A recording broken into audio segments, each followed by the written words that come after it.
હું એક મધ્યમ વર્ગીય પરિવારની હતી. મારા માટે એક સંબંધ આવ્યો હતો. મારા પરિવારના સભ્યો આ સંબંધથી ખૂબ જ ખુશ હતા, કારણ કે છોકરાની નોકરી ખૂબ જ સારી હતી. છોકરો કેનેડામાં નોકરી કરતો હતો અને તેનો પરિવાર પણ ઘણો નાનો હતો.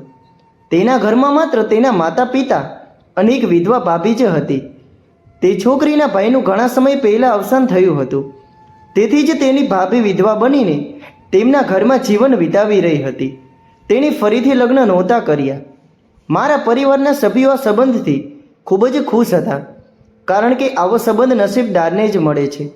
અને પછી આ સંબંધ જાતે જ અમારા ઘરે આવ્યો હતો. છોકરાની માતાએ પોતે આ સંબંધ માટે કહ્યું હતું, કારણ કે તેની ક્યાંક મને લગ્નમાં જોઈ હતી. તેથી જ તેણે મારા લગ્ન તેના પુત્ર સાથે કરવાનું નક્કી કર્યું.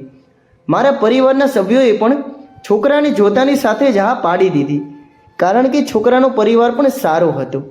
તેની નોકરી પણ સારી હતી અને છોકરો ભણેલો હતો. બધું એકદમ પરફેક્ટ હતું.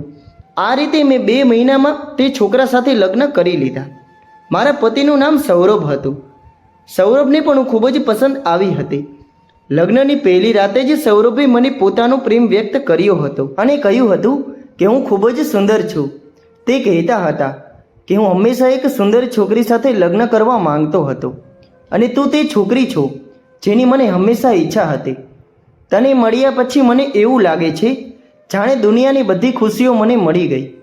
મારા પતિ તરફથી મારા વખાણ સાંભળીને હું મનમાં ખૂબ જ આનંદ અનુભવી રહી હતી અને પોતાની ભાગ્યશાળી માની રહી હતી. મારું લગ્ન જીવન ખૂબ જ સારું ચાલી રહ્યું હતું. મારી સાસુ અને જેઠાણી ઘરનું તમામ કામ કરતી હતી.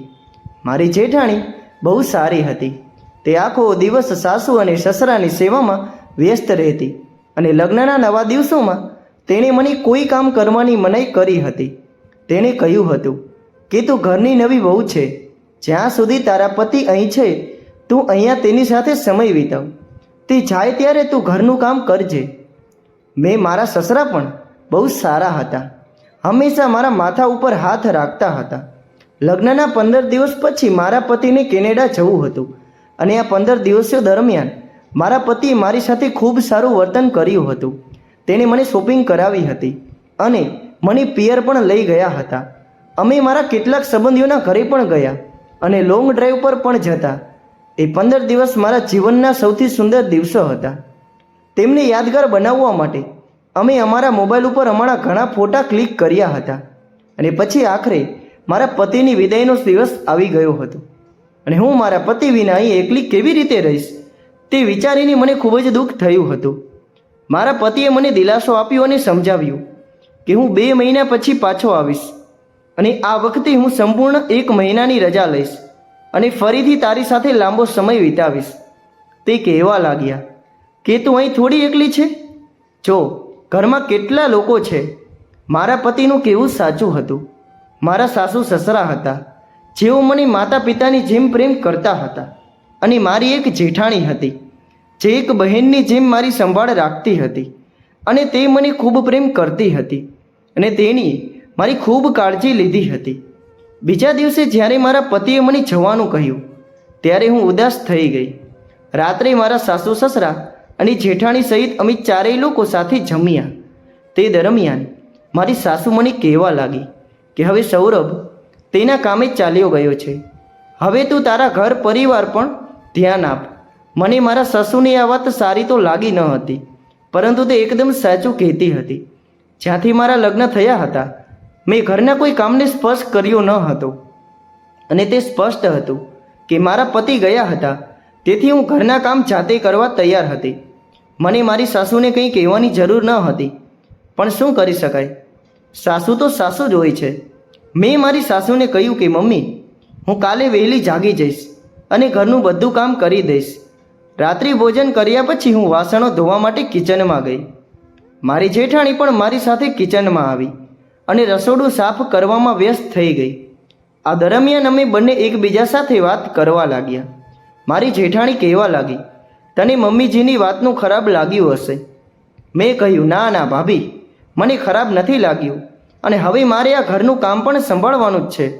આ સાંભળીને મારી જેઠાણી ચૂપ થઈ ગઈ અને પોતાના કામમાં વ્યસ્ત થઈ ગઈ.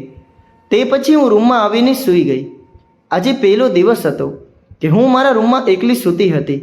હું ખૂબ જ વિચિત્ર અનુભવી રહી હતી. હું મારા પતિને ખૂબ યાદ કરી રહી હતી. તેથી મેં તેને ફોન કર્યો ને થોડી વાત કરી, પરંતુ હું આખી રાત તેની સાથે વાત કરી શકતી ન હતી. મને ઊંઘ પણ આવતી ન હતી. તેથી જ હું રૂમમાં થોડું કામ કરતી કે પછી આવી અને મારા પલંગ ઉપર સૂઈ જતી.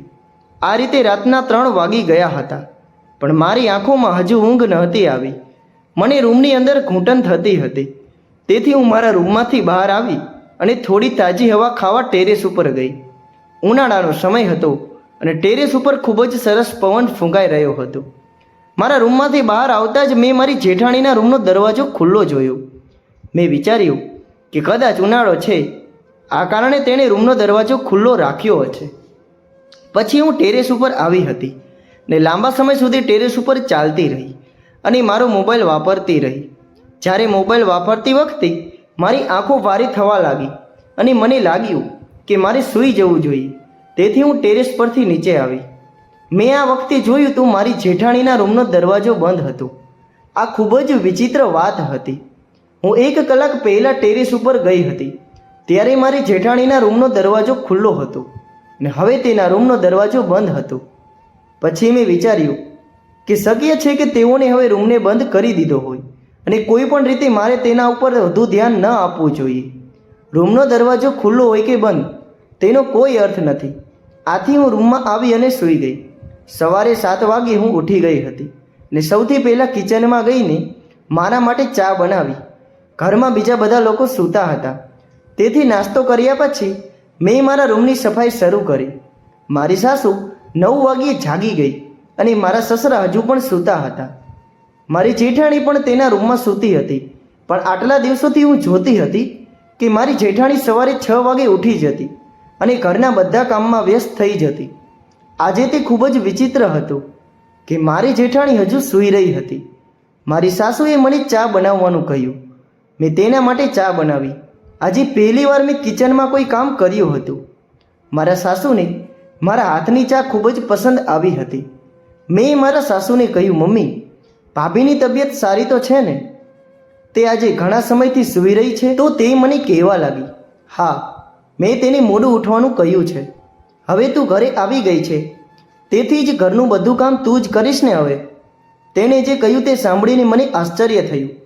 મારી સાસુ કહેવા લાગી, આંચલ છેલ્લા 5 વર્ષથી ઘરનું ધ્યાન રાખે છે. તેનો પતિ ઘરમાં નથી, તેમ છતાં તે ઘરનું તમામ કામ કરે છે. હવે તું તેને આરામ આપ અને ઘરનું કામ કર અને સાથે તારા સાસુ સસરા અને જેઠાણીની સેવા પણ કર. આ વાત પર મેં મારી સાસુને કંઈ ના કહ્યું અને ચૂપચાપ પોતાનું કામ ચાલુ રાખ્યું. મને ખૂબ જ વિચિત્ર લાગ્યું કે મારી જેઠાણીના લગ્નને 5 વર્ષ થયા છે અને છેલ્લા 5 વર્ષથી તે મારા સાસુ સસરાની સેવા કરે છે. આમાં શું બહુ મોટી વાત હતી? અને આંચલ ભાભી વિધવા હોવા છતાં ઘરની વહુ પણ હતી અને તે પણ અહીં જ રહેતી હતી. જો એમ હોય તો ઘરનું કામ કરવાની જવાબદારી તેમની છે. હવે એવું નથી કે હું તેના ઘરે આવી ગઈ તો તે કોઈ કામ નહીં કરે. ગમે તે હતું, હું પણ ઘરની વહુ હતી અને મારા લગ્નને થોડા દિવસો જ થયા હતા. ઘરના બધા કામ મને સોંપવામાં આવ્યા હતા. દરેકના કપડાં ધોવા, નાસ્તો, લંચ, ડિનર, આખા ઘરની સફાઈ, દરેક વખતે વાસણો ધોવાની જવાબદારી પણ મારી હતી. અને પછી બધા પોતપોતાના કપડાં ઉતારીને મને સોંપતા હતા. તેમના બધા કપડાં ધોવાની જવાબદારી હવે મારી બની ગઈ હતી. ધીમે ધીમે મારા લગ્નને 1 મહિનો થઈ ગયો હતો. જ્યારથી મારા પતિ ગયા ત્યારથી મારું જીવન ઘરના કામકાજમાં ફસાઈ ગયું હતું. મારી સાસુ અને જેઠાણીએ કોઈ કામને હાથ નહોતો લગાવ્યો. જ્યારે મારા સસરા રોજ સવારે તેના કામ માટે નીકળી જતા અને સાંજના સમયે ઘરે પાછા આવતા હતા.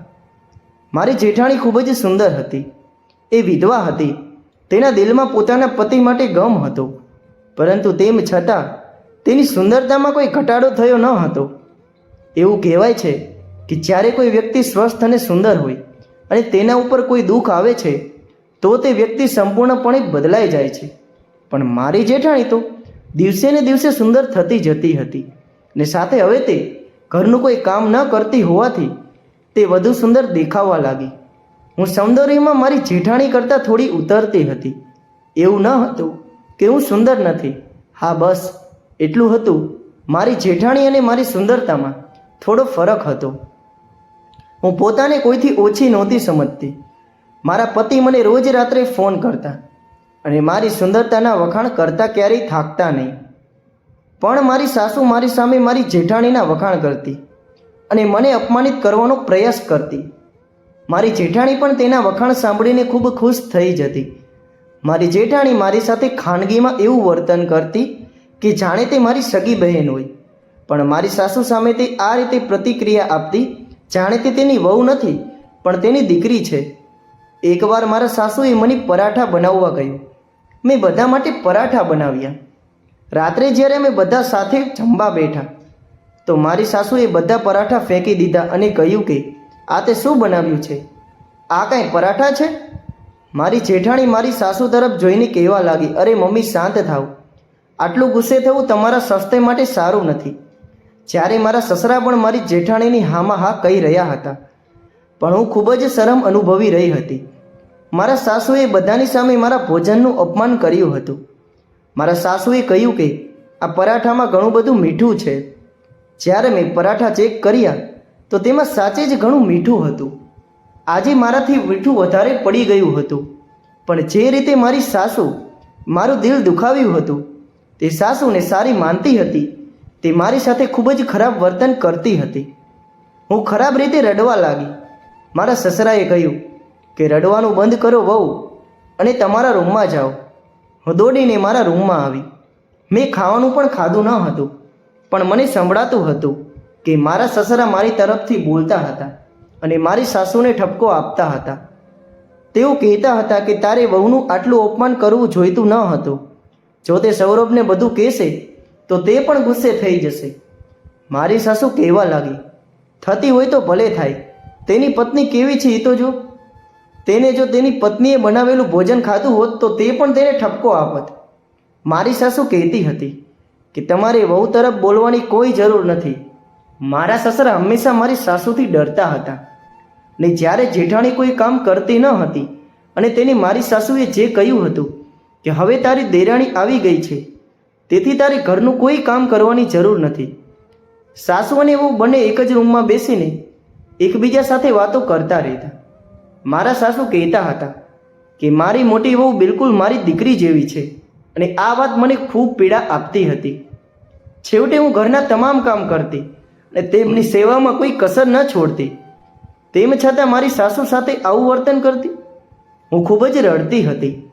મેં મારા પતિને ફોન કર્યો અને તેની માતાએ મારી સાથે જે રીતે અપમાન કર્યું તે વિશે બધું જ કહ્યું હતું. મારી વાત સાંભળ્યા પછી મારા પતિએ મને તે જ ક્ષણે મારી સાસુને ફોન કરવા કહ્યું. આટલું કહીને મારા પતિએ કોલ ડિસ્કનેક્ટ કરી દીધો. થોડા સમય પછી મારા પતિનો ફોન આવ્યો અને તેણે મને પ્રેમથી સમજાવવાનું શરૂ કર્યું અને કહ્યું કે તું ચિંતા કરીશ નહીં. મેં મમ્મીને સમજાવી છે. તેણે કહ્યું છે કે તે તારી સાથે આવું ક્યારેય નહીં કરે. મમ્મી દરેક વાત માટે મારી પાસે માફી માંગતી હતી. ચિંતા કરીશ નહીં. મમ્મીએ મને ખાતરી આપી છે કે તે ભવિષ્યમાં આવું ક્યારેય નહીં કરે. મારા પતિની વાત સાંભળીને મારા ચહેરા ઉપર થોડી ખુશી આવી હતી, પરંતુ મારા પતિની આગલી વાતે મને વિચારમાં નાખી દીધી. તેને કહ્યું, જો પાયલ, આવી નાની નાની વાતો સાસરિયામાં થતી રહે છે, પણ તારે પણ સહન કરવું જોઈતું હતું. રડીને તરત જ તે મારી મા વિશે મારી સાથે ફરિયાદ કરી. એ મને ગમ્યું નથી. મમ્મી પણ મને કહી રહી હતી, આ તો આપણા ઘરની વાત છે, તો તારે મમ્મી પાસે જ ઉકેલવી જોઈતી હતી. ચાલ, આજે તે તારી ભૂલ થઈ છે અને મેં મમ્મીને પણ સમજાવી છે, પણ હવેથી ઘરની બાબતોનું નિરાકરણ ઘરે જ કરવું જોઈએ. એ વાતનું ધ્યાન રાખજે. હું મારા પતિની વાત સાંભળીને ચૂપ થઈ ગઈ અને સમજી ગઈ કે તેની માતાએ તેને આ શીખવ્યું હશે. કોઈ પણ રીતે દરેક ઘરની આ જ કહાની છે કે દરેક પુત્ર તેની માતાના પલ્લુ સાથે બંધાયેલો હોય છે. ભલે મારા પતિ મારી તરફેણમાં બોલ્યા હતા, પરંતુ સાચે તેણે મને ભવિષ્યમાં તેની માતાની ફરિયાદ ન કરવાની ચેતવણી પણ આપી હતી. હું બિલકુલ સમજી શકતી ન હતી કે આ ઘરમાં શું ચાલી રહ્યું છે. મારા પતિ જ્યાં સુધી આ ઘરમાં હતા ત્યારે આ લોકો ખૂબ જ સારા હતા, અને મારા પતિ અહીંથી ગયા તે દિવસથી બધાનું મારા પ્રત્યેનું વર્તન સાવ બદલાઈ ગયું હતું. બીજે દિવસે અમારા ઘરે પાડોશથી મહિલાઓ આવી હતી. મેં જોયું કે આગલી રાત્રે જે થયું તેનાથી મારી સાસુ નારાજ હતી. તે મારી સાથે વાત કરતી ન હતી. મારી જેઠાણી મારી સાથે સરસ હતી અને મારી સાસુ સામે મને અવગણતી હતી. જ્યારે વિસ્તારની કેટલીક મહિલાઓ આવી ત્યારે મારી સાસુ તેમની સાથે બેઠી હતી અને વાત કરી રહી હતી. જ્યારે કોઈ મહિલા મારી જેઠાણી વિશે કહેવા લાગી કે તારી મોટી વહુ બહુ સુંદર છે, અમે તારી પુત્રવધૂના વખાણ કરીએ છીએ કે તેના સાસુ સસરાની સેવા કરવાના કારણે તેને બીજા લગ્ન પણ નથી કર્યા અને પતિ વિના જીવન જીવી રહી છે. મારી સાસુનું નામ લઈને તેણે કહ્યું હતું કે તું ખરેખર ખૂબ નસીબદાર છે કે આવી વહુ મળી. મારી જેઠાણીના વખાણ સાંભળીને હસતી હતી. હું એ બધા માટે કિચનમાં ઊભી રહી અને ચા બનાવતી હતી અને તેના શબ્દો મારા કાનમાં વાગી રહ્યા હતા. જ્યારે બીજી મહિલા કહેવા લાગી કે તારી મોટી વહુ વખાણને પાત્ર છે. હવે મને કહે કે તમારી નાની વહુ કેવી છે? તમારી નાની વહુના લગ્ન થયા અને 1 મહિનાથી વધુ સમય થયો છે. મારી સાસુ તેને કહેવા લાગી, હું તને શું કહું બહેન, દરેક વહુ મારી આંચલ વહુ જેવી નથી હોતી. નાની વહુ કહેવા માટે સારી છે, પરંતુ જો તમે કોઈ પણ બાબતમાં તેને સમજાવો તો તે તરત જ તેના પતિને ફરિયાદ કરે છે. હું તમને શું કહું, ગઈ રાતે પરાઠામાં એટલું મીઠું નાખી દીધું કે પરાઠા ખાધા પછી મારું મોઢું કડવું થઈ ગયું. મેં તો હજી એટલું જ કહ્યું કે વહુ મીઠું થોડું વધારે પડી ગયું છે. તો વહુએ તેના પતિને ફોન કર્યો અને ત્યારબાદ તેનો પતિ ફોન ઉપર મારી સાથે ખૂબ જ લડ્યો અને મારે મારા પુત્ર પાસે માફી માંગવી પડી. મારી સાસુએ જે કહ્યું તે સાંભળીને હું આશ્ચર્યચકિત થઈ ગઈ. જ્યારે મારી સાસુ સાથે બેઠેલી મહિલાઓ પણ કહી રહી હતી કે તમારી નાની વહુ બહુ હોશિયાર છે. મને મારી સાસુ ઉપર ખૂબ ગુસ્સો આવતો હતો. તે વિસ્તારની મહિલાઓ સામે મને બદનામ કરતી હતી. બીજે દિવસે રાત્રે મને ફરીથી ઊંઘ ન આવી. હું મારો રૂમ બંધ કરીને ટેરેસ ઉપર જઈ રહી હતી. જ્યારે અચાનક મારી નજર જેઠાણીના રૂમ તરફ ગઈ. પણ આ જોઈને મારા પગ નીચેથી જમીન સરકી ગઈ કે મારા સસરા ચૂપચાપ મારી જેઠાણીના રૂમમાંથી બહાર નીકળીને પોતાના રૂમ તરફ જતા હતા.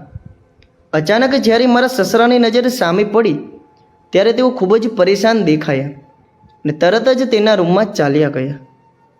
આખરે મધરાતે મારી જેઠાણીના રૂમમાં મારા સસરાને શું કામ હતું? હું કશું સમજી શકતી ન હતી. હું ટેરેસ ઉપર ગઈ અને થોડીવાર પછી પાછી આવી અને સૂઈ ગઈ. બીજે દિવસે સાંજનો સમય હતો. જ્યારે મારી સાસુ ક્યાંક જઈ રહી હતી. તે તેના પતિ સાથે ઘરેથી બહાર ચાલી ગઈ હતી. તેણે મને આ વિશે કશું કહ્યું ન હતું કે તે ક્યાં જાય છે. જ્યારે મારી જેઠાણી તેના વિશે બધું જ જાણતી હતી. રાત્રે માટે રસોઈ કરવાની હતી અને મને શું બનાવવું તે અંગે કોઈ ખ્યાલ ન હતો. હું આ બધું વિચારી રહી હતી ત્યારે અચાનક મારી જેઠાણી રૂમમાં આવી. મેં વિચાર્યું કે જમવા વિશે હું મારી જેઠાણીને પૂછું કે શું બનાવવું છે. તેથી મેં મારી જેઠાણીને પૂછ્યું હતું કે મારે જમવામાં શું બનાવવું જોઈએ. પહેલાં તો તે ઘણું વિચારવા લાગી અને વિચાર્યા પછી તેણે કહ્યું કે બટાટા પાલકનું શાક બનાવી નાખ, ઘરમાં બધાને તે ખૂબ જ પસંદ છે. મેં કહ્યું ઠીક છે, હું રાત્રે બટાકા પાલકનું શાક બનાવી નાખીશ. હું રસોઈમાં વ્યસ્ત હતી. સાંજે મારા સસરા ઘરે આવ્યા. હું કિચનમાં હતી અને મારી જેઠાણી આંગણામાં વાળ સૂકવતી હતી. ભારે ગરમીના કારણે તે સાંજે સ્નાન કરીને બહાર આવી હતી. જ્યારે મેં મારા સસરાને ઘરે આવતા જોયા તો હું તેના માટે ચા બનાવવા કિચનમાં ગઈ અને હાથમાં ચાની ટ્રે લઈને હું મારા સસરાના રૂમ તરફ જઈ રહી હતી. ત્યારે અચાનક મારી જેઠાણી આવી અને મને રોકીને કહ્યું, પાયલ તું ક્યાં જાય છે? મેં કહ્યું, ભાભી હું પપ્પાજીને ચા આપવા જાઉં છું. પછી તેણે અચાનક મારા હાથમાંથી ચાની ટ્રે લઈ લીધી અને તેણે કહ્યું કે પાપાજીને ચા હું આપી દઈશ, તું જમવાનું બનાવી લે. અને તે તરત જ મારા હાથમાંથી ચાની ટ્રે લઈને મારા સસરાના રૂમમાં ગઈ. મેં જોયું કે મારી ભાભીના વાળ ખુલ્લા હતા. તેણીએ મેકઅપ પણ કર્યો હતો અને માથા ઉપર પલ્લું વગરની તે ચા લઈને સસરાના રૂમમાં ગઈ. ત્યારે મને લાગ્યું કે આ બંને વચ્ચે કંઈક ખોટું છે. હું સમજી શકતી ન હતી કે આ બંને વચ્ચે શું ચાલી રહ્યું છે. હું ભોજન બનાવવા માટે કિચનમાં ચાલી ગઈ હતી, પણ મારું ધ્યાન વારંવાર મારા સસરાના રૂમ તરફ જતું હતું. મારી જેઠાણી ઘણા સમય પછી મારા સસરાના રૂમમાંથી બહાર આવી. રાત્રે જ્યારે અમે જમવા બેઠા તો મારી સાસુ એક કોળીઓ ખાઈ ઉલટી કરવા લાગી. મને ખબર ન પડી કે અચાનક તેને શું થઈ ગયું. મારી જેઠાણીએ ઝડપથી દવા લાપીને તેને ખવડાવી થોડા સમય પછી મારી સાસુ સારી થઈ ગઈ. તે ફરીથી મારી સામે બૂમો પાડવા લાગી અને કહ્યું, તને કોણે કહ્યું પાલક બટેકાનું શાક બનાવવાનું? મેં કહ્યું, મમ્મી, ભાભીએ મને કહ્યું હતું.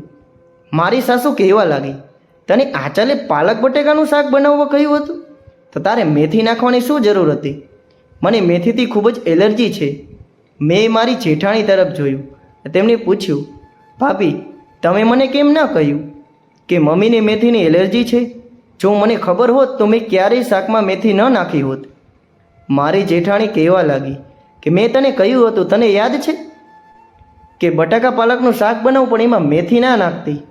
મમ્મીને એની એલર્જી છે અને તે આ બાબતે ગુસ્સે થઈ જાય છે. આ કહેતા સમયે મારી જેઠાણી આંખો નીચી કરી ગઈ હતી. મતલબ કે તે ખોટું બોલી રહી હતી. આ માટે મારી સાસુએ મને ઠપકો આપ્યો અને કહ્યું કે તું કોઈ કામ બરાબર નથી કરતી. મારા સસરા ફરીથી મારો પક્ષ લેતા હતા પણ મારી સાસુએ તેને ચૂપ કરાવી દીધા અને પછી તેણે ચૂપચાપ ખાવાનું ચાલુ રાખ્યું. હું મારા રૂમમાં આવીને રડી પડી.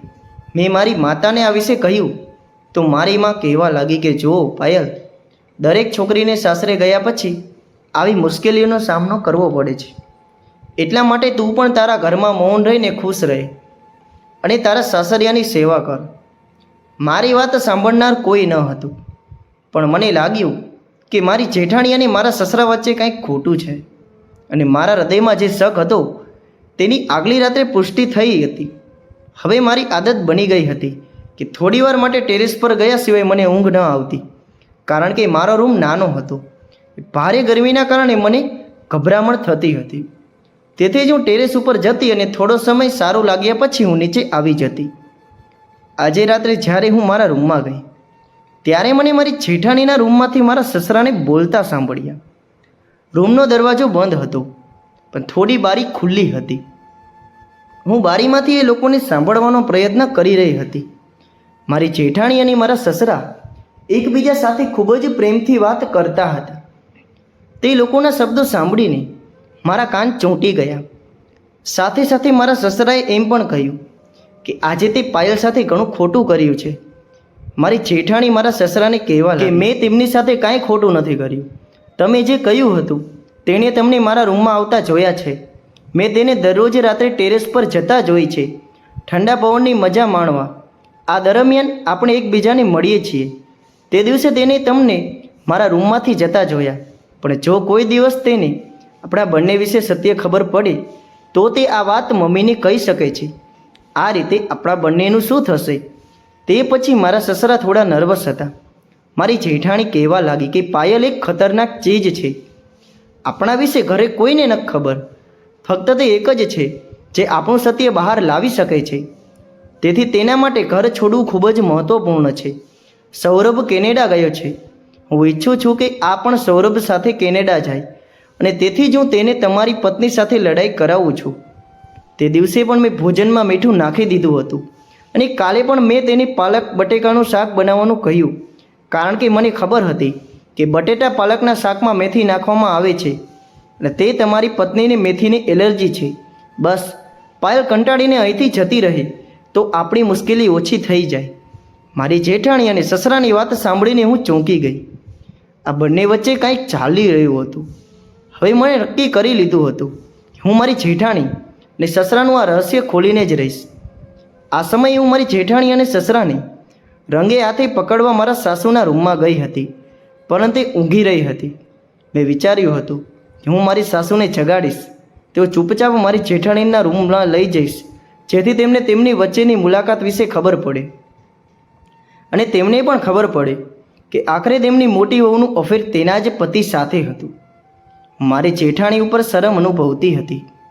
હું તરત જ મારા સાસુની નજીક ગઈ અને તેને જગાડવાનો પ્રયાસ કર્યો.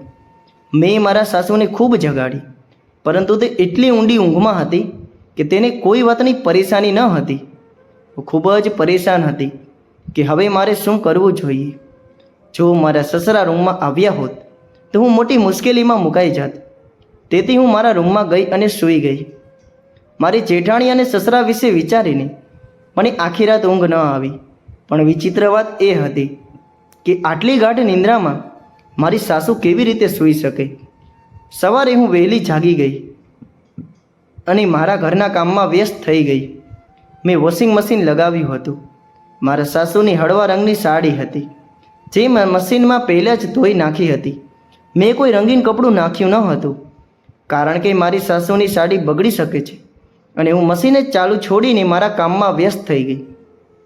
જ્યારે થોડા સમય પછી હું મશીનની નજીક પહોંચી, ત્યારે વોશિંગ મશીનની અંદર રંગબેરંગી કપડાં પડેલા જોઈને હું ચોંકી ગઈ, અને મારી સાસુ પણ ત્યાં આવી ગઈ હતી અને જોર જોરથી બોલતી હતી. પણ મને યાદ હતું કે સાડી મેં પહેલાં ધોવા માટે નાખી હતી, અને તેની સાથે બીજું કોઈ કાપડ પણ મૂક્યું ન હતું. આજે પણ મારી સાસુએ મને બહુ ખોટી વાતો કહી, પણ આજે મેં તેની બધી વાતો સહન કરી, કારણ કે હું સમજી ગઈ હતી કે આ બધું કોણે કર્યું છે. મારી જેઠાણી મને આ ઘરમાંથી બહાર કાઢવા માંગે છે, જેથી તેનું રહસ્ય કોઈની સામે ન આવે. આ અંગે મેં મારા પતિને કહ્યું કે તારા પિતા અને તારા ભાભીનું અફેર છે. બંને અડધી રાત્રે એકબીજા સાથે મળે છે. તમારા પિતા ભાભીના રૂમમાં જાય છે ને બંને ખબર નહીં અંદર શું કરે છે. મારા પતિએ ફોન પર જ મને ખૂબ ઠપકો આપ્યો. તેઓ કહેવા લાગ્યા કે વિશ્વાસ કરી શક્યા નહીં. તેઓ કહેતા હતા કે પહેલાં તું મારા માતાની ફરિયાદ કરતી હતી, અને હવે મારા પિતા અને ભાભીની પણ ફરિયાદ કરે છે. છેવટે તારે જોઈએ છે શું? મેં મારા પતિને કહ્યું કે તારી ભાભી ઈચ્છે છે હું તારી માતાની નજરમાં પડી જાઉં, તેથી તે મને હેરાન કરે છે, જેથી હું અહીંથી જતી રહું.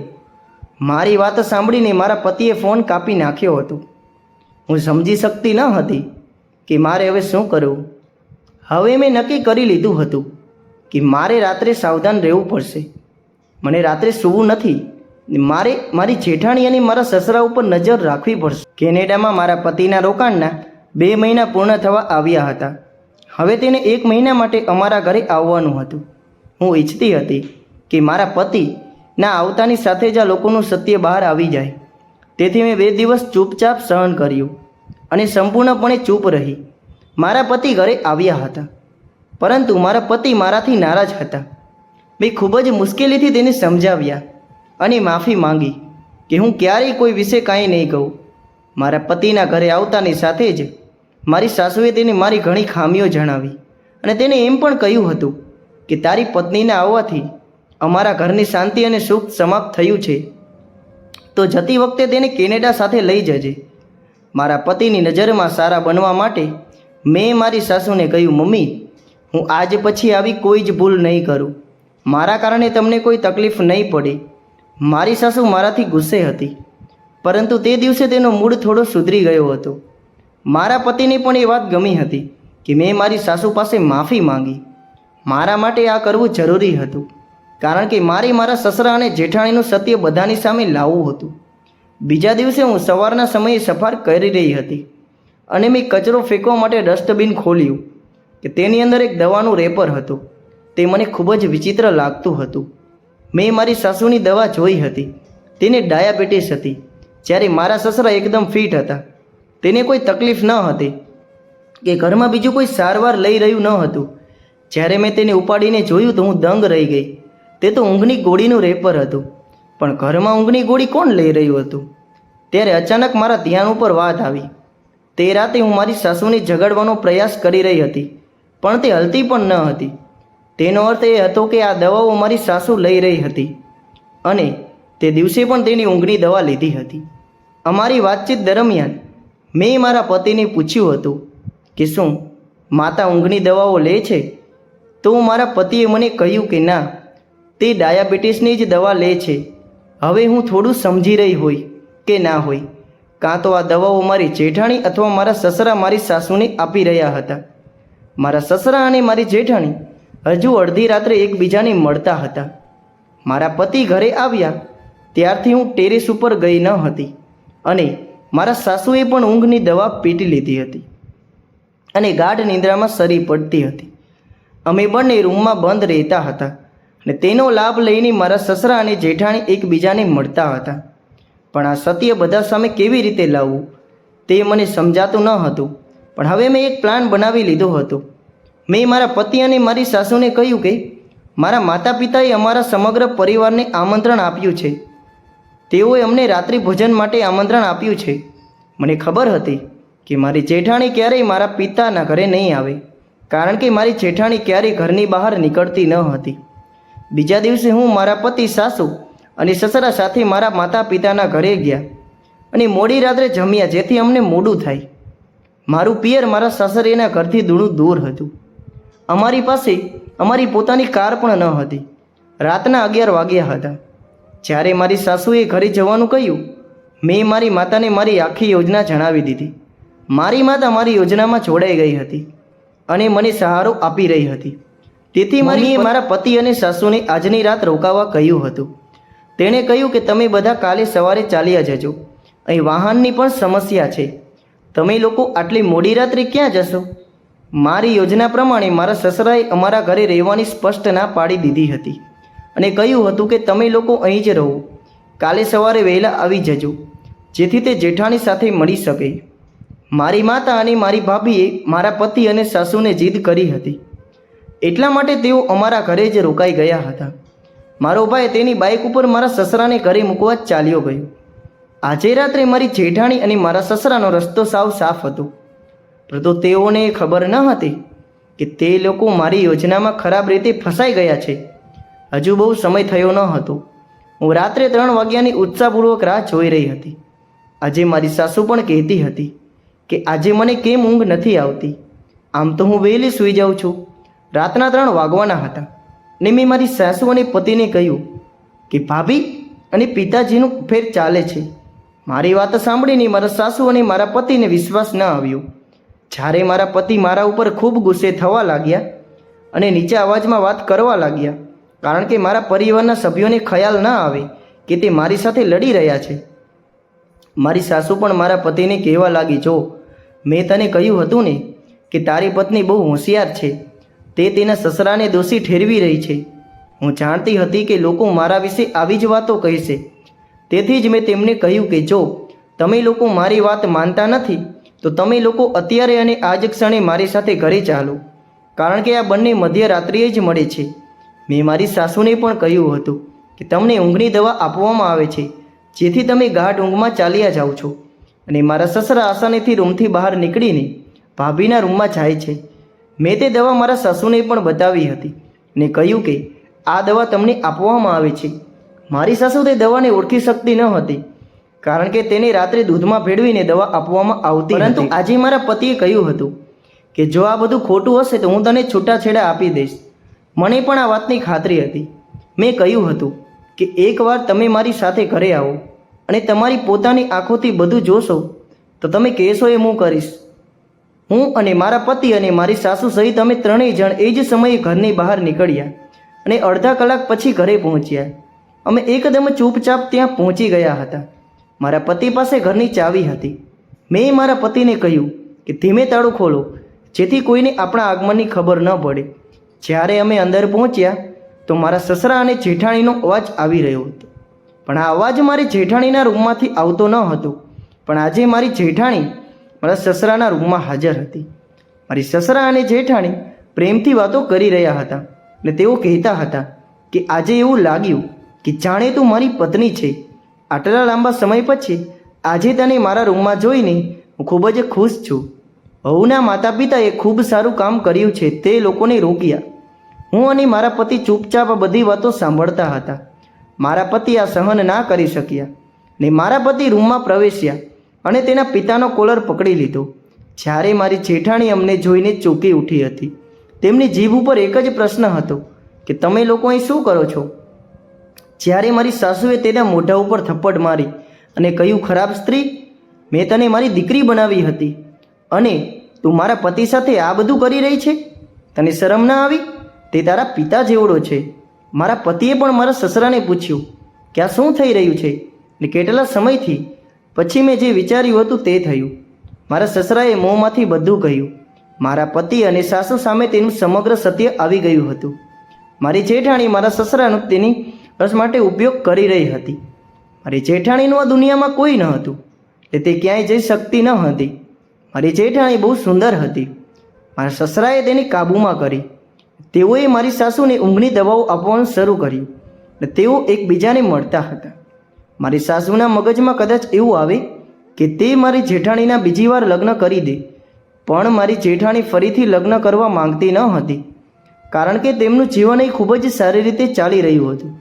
તેથી જ તેણે મારી સાસુને વાતોમાં વ્યસ્ત રાખી ને તે મારી સાસુની ફેવરિટ બની ગઈ કે તે તેને ઘરમાંથી કાઢવાનું વિચારે પણ નહીં. મારા પતિ શરૂઆતથી જ કેનેડામાં રહેતા હતા. તે ક્યારેક ઘરે આવતા હતા, જેથી તેમની વચ્ચે કોઈ આવતું ન હતું. જ્યારે મારા લગ્ન થયા ને મારી જેઠાણીને લાગ્યું કે હું તેનું સત્ય જાણીશ, તેથી તેને મારી સાસુને ભડકાવવાનું શરૂ કર્યું અને તે ઈચ્છતી હતી કે હું કોઈક રીતે મારા પતિ સાથે કેનેડા જાઉં, જેથી તેનો રસ્તો સાફ થઈ શકે. મારા પતિએ નક્કી કર્યું હતું કે તે ઘર છોડીને ચાલ્યા જશે. મારી જેઠાણી અને મારા સસરા હાથ જોડીને માફી માંગી રહ્યા છે, પરંતુ મારી જેઠાણી હાથ જોડીને માફી માંગી રહી છે, પરંતુ મારા સસરા અને મારી નજરમાં નીચા પડી ગયા હતા. મારી જેઠાણીએ બધાએ કહ્યું હતું કે હું ખોટી નથી. મારી જેઠાણીએ તેમની સામે મને ખોટી સાબિત કરી હતી. મારી સાસુએ મારી પાસે માફી માંગી. મેં મારી સાસુને માફ કરી દીધી, પણ મારા પતિ તેના પિતા સાથે રહેવા માંગતા ન હતા. તે બંનેને પોતાના હાલ ઉપર છોડી મારા પતિ મને અને મારી સાસુને લઈને કેનેડા આવ્યા હતા. મારા સસરા અને મારા ભાભીની શું હાલત છે, અમે લોકો તે વિશે કાંઈ જાણતા નથી. કેનેડામાં મારું જીવન ખૂબ જ સારી રીતે ચાલી રહ્યું છે. મારા લગ્નના શરૂઆતના દિવસોમાં મારા સાસુની જેવી હતી, તે અત્યારે બિલકુલ એવી જ છે ને મારું જીવન ખૂબ સારી રીતે ચાલી રહ્યું છે. જ્યારે મારી સાસુ તેના પતિની બેવફાઈથી ખૂબ જ દુઃખી છે અને હવે તે બીમાર પડવા લાગી છે.